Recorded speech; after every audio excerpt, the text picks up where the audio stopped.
আসছি 66 সালে। তারপরে আসার থেকে বাবা মারা গেল। হ্যাঁ, এখন এই যে জমি জমা, হ্যাঁ, এই আছে আমাদের এখানে। এখন হামকি দামকি দিচ্ছে, একবার বাড়ির থেকে বাই করে দিল, এই কেস ফেস করতেই আছে। হ্যাঁ, আমরা খুব অশান্তিতে আছি। হ্যাঁ, 66 সালে এক্সচেঞ্জ করে আসছি, আসে তো ভোগ দখল করে খাচ্ছি জমি। এরই মধ্যে এই যে শৈলনন্দের ভাগনা পার্থ চৌধুরী, এদের এই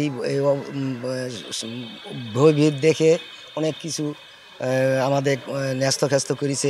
এটাই মনে করেন যে আমরা অনেক দিন থেকে এই হচ্ছি, কেসের মাধ্যমে প্রায় 30-40 বছর কেস চলতেছে। হ্যাঁ, চলার পরে যে মনে করেন যে এইভাবে করে অনেক কিছু করে। লাভসা ভান্ডারপুর বাসিন্দা। আমরা 66 সালে ভারত থেকে এক্সচেঞ্জ করে এসেছি। এক্সচেঞ্জ করে এসে এখানে আছি। থাকার পর পার্থ চৌধুরী বাবা কৃষ্ণচন্দ্র চৌধুরী এদের ওপর আমাদের ওপর খুব টর্চার বা অত্যাচার করে, বলছে যে আমাদের সম্পত্তি এটা। কিন্তু ওর সম্পত্তিতে নয়, ওর কাকার সম্পত্তি। ওনারা এক্সচেঞ্জ করে এসছেন ভারত থেকে 66 সালে। এই যাবৎ ওরা বসবাস খাচ্ছে, এখনও খাচ্ছে।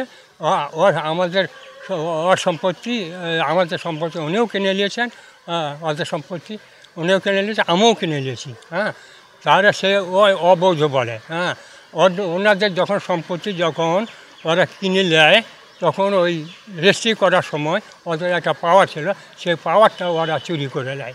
এমপি সুরেন্দ্রনাথের ভাগনা পার্থ চৌধুরী আমাদেরকে বিভিন্নভাবে হুমকি ধামকি দিচ্ছে, আমাদের নামে অফিস আদালতে মিথ্যা অভিযোগ, হয়রানি করতেছে।